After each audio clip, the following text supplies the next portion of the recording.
Seguimos en vivo, vamos a conversar con diferentes voces autorizadas a lo largo de esta jornada, hoy prestando atención a lo que sucede en Venezuela. Ahora tengo un invitado especial desde Washington, está con nosotros, especialista en economía y petróleo, analista de tendencias. Él es Antonio de la Cruz, a quien agradezco desde ya por estar en este espacio para DNews y para América Latina. Antonio, ¿cómo está? ¿Cómo se siente?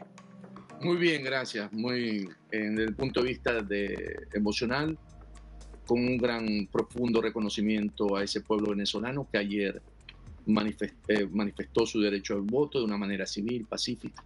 Yo le Y preguntaba, yo le preguntaba, Antonio, cómo se siente, y esta pregunta esperaba me la respondiera como venezolano, no como especialista en economía y petróleo, más allá de sus títulos. Como venezolano, ¿cómo se siente? ¿Esperaba usted el resultado que se vio anoche? era el escenario, sí lo esperaba, el menor como venezolano, el último escenario, porque se esperaba que el Plan República, que está representado la Fuerza Armada, respetar la soberanía popular, porque ayer lo que se dio en Venezuela fue un golpe de Estado, un golpe electoral.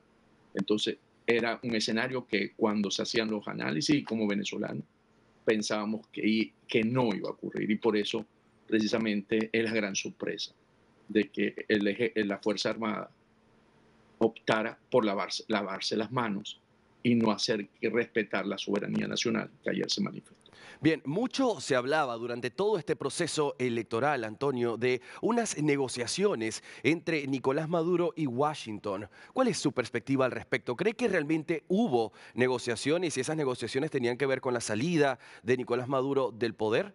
¿Cuál es su perspectiva al respecto? Las negociaciones con Washington básicamente era respetar el resultado electoral por parte de la dictadura, por el régimen de Maduro, a cambio de amnistía para Maduro, que tiene unos casos abiertos aquí por la justicia estadounidense, y los otros que están involucrados, que son Padrino López y ministro de la Defensa, y Diosdado Cabello, que también tienen juicios aquí. Y la otra solicitud por parte del régimen Maduro era el reconocimiento a la Asamblea Nacional del 2020, que es la Asamblea Nacional de Maduro, porque hoy Estados Unidos reconoce a la Asamblea Nacional electa en el 2015.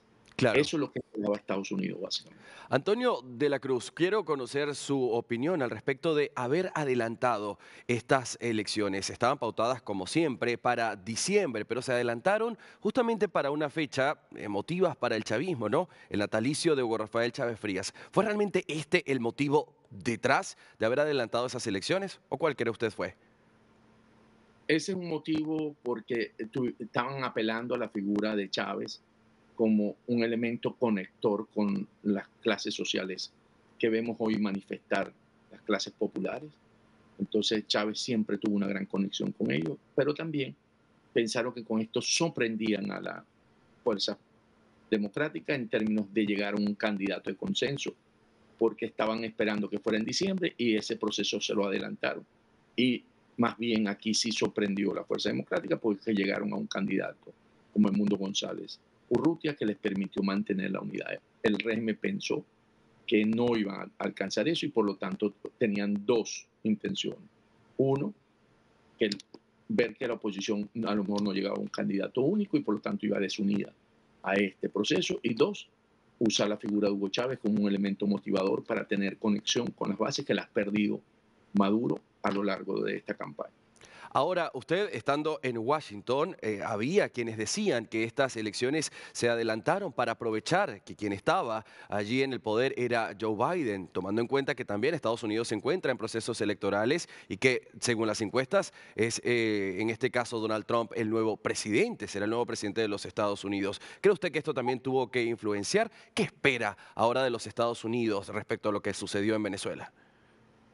Por parte de haber tomado en cuenta adelantar los 6 meses la elección, Sí, es cierto que pudieron tomarlo en cuenta, pero resulta que si lo hubieran hecho en septiembre, octubre, hubiera tenido el mismo efecto. Lo claro. que, lo que podemos observar hoy de la influencia que pueda tener para la administración Biden es que si no logra ver si esta solución de este golpe de Estado o electoral en Venezuela se mantiene a la democracia, Biden va a tener una crítica por parte de los latinoamericanos y por parte de los venezolanos que votan en esta, porque ellos optaron una política de flexibilización de sanciones, donde Maduro ha recibido dinero por parte de las exportaciones petroleras y concesiones en términos de haberle entregado a los sobrinos, que tenían una condena por narcotráfico aquí en Estados Unidos, estaban pagando, y le entregaron al testaferro de Maduro, al ESAP, también a cambio de llevarlo a una política que pudiese darse una elección que tuviese condiciones y poder ser respetado su resultado. Entonces yo creo que para la administración Biden, esto que está sucediendo en Venezuela no es positivo en términos de la elección presidencial en noviembre. Bien, ahora muchos nos están mirando en este momento de América Latina, pero estoy seguro, sin miedo a equivocarme, que muchos venezolanos y que preguntan, ¿qué es lo que viene ahora? En instantes, Antonio, estamos esperando las palabras de María Corina Machado y Edmundo González Urrutia. Van a presentarse, espera, ¿sí? Los números realmente que ya ayer adelantaban. Después de presentar esos números, ¿qué? ¿Cuál es el siguiente paso después de ahora? Internamente viene una propuesta por parte de María Corina Machado, aquí estoy especulando en términos por su conducta en Sí, los otros casos, es que presentar el 40% de las actas que tiene para demostrar cómo hasta ese 40% la relación de los votos eran 70% para Edmundo González Urrutia y 30% para Maduro. Y esa tendencia era a nivel nacional. No había ningún estado del país donde ganara Maduro. Entonces, ¿por qué? Porque para poder revertir esos datos que estaban ya descargados por el sistema y convertir una relación de 30 a 51 y de 70 a 44, que fueron los resultados finales que dio el Consejo Nacional Electoral, con un 80% de la votación, es realmente un megafraude. ¿Cómo lo hicieron? Lo hicieron básicamente que pararon la transmisión automática, porque en Venezuela el proceso sí, automatizado señor. ¿Y qué ocurre? Que pasaron al estado manual, donde desplazaron, ellos conocen los centros donde pueden intervenir, Sí. cambian, sacan a los miembros de las mesas y cargan manualmente las actas, las llenan y la cargan, y por eso tardó 5 horas, porque había que hacer un ejercicio de carga muy alto, y por eso ellos hoy salen para poder justificar que fue un hackeo lo que inhabilitó el proceso de transmisión automática.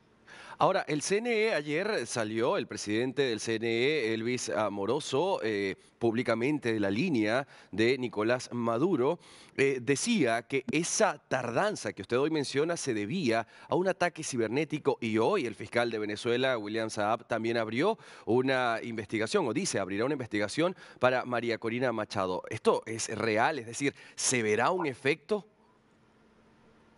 En lo que estamos en este momento, hacer un golpe de Estado y al no tener el soporte de las bases que antes votaban por Chávez, Maduro, en Venezuela lo que viene es un Estado represor. Va a haber mucha represión y por lo tanto necesitan en este momento aislar los factores que tienen liderazgo y que movilizan este tipo de personas, de gente. Entonces, yo creo que aquí María Corina Machado hay que colocarla en una situación que pueda ser acusada y poder cargarle cargos para que ella o se vaya del país o podría ser, para no llegar a un extremo, casa por cárcel, como le pasó a Ansusi en Burma. Entonces yo creo que viene un proceso de represión, vamos a estar ante un país muy al estilo, yo creo que aquí se radicaliza mucho más el régimen de Maduro y se va a parecer mucho más a lo que hoy es Cuba en términos de represión, de economía, porque se está aislando, ¿verdad? Va a ser un pueblo que va a sufrir, va a haber una alta migración, van a salir de 2, 3, 4 millones de venezolanos adicionales en los próximos años. Y entonces yo creo que va a ser uno de los países más pobres de la América Latina, porque definitivamente estamos viendo que se va a aislar nuevamente, como el escenario del 2019, Claro. cuando él se declaró presidente y fue desconocido por la comunidad internacional. No, y que ya se está aislando sin duda alguna hoy cuando veíamos que 9 países latinoamericanos ahora están pidiendo una reunión ante la OEA y la cantidad de países que no reconocen al proclamado Nicolás Maduro como presidente de Venezuela es muy alta. Antonio de la Cruz, quiero agradecerle por este espacio. Gracias por su tiempo. Veremos lo que sucede. Muchas gracias, un gran placer estar con ustedes.